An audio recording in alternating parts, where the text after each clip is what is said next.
Can I circle back for a second to the tech threats and punishments? Please. Because this is probably the thing when I say this in the parent eds that everybody's jaw drops. Because in parents' heads, I agree with you. I feel like 99% of parents do this, and they do it because it quote unquote works.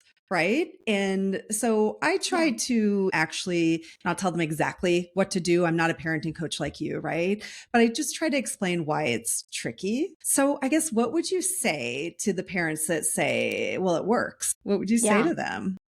So to the parent that says it works to Yeah. threaten yanking technology, I Yeah. would say it works is not a long-term sustainable strategy. And Yeah.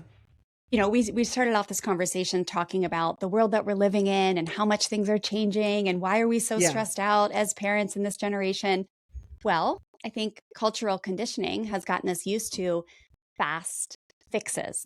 And Yeah. I mean, you don't have to be far into your adulthood to realize that fast fixes are often not sustainable, right? Like Yeah. the classic example of the fast fix with the weight loss, right? Like if you don't get the root cause of what's happening there, it's going to be a long term journey. The weight's probably going to come back.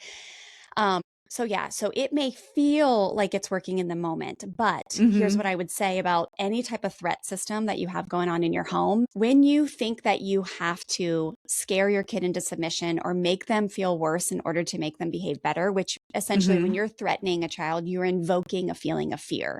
And this is especially dangerous because what's happening to these children these days is we are basically introducing cocaine in kids' pockets and then getting really mad at them for becoming addicted.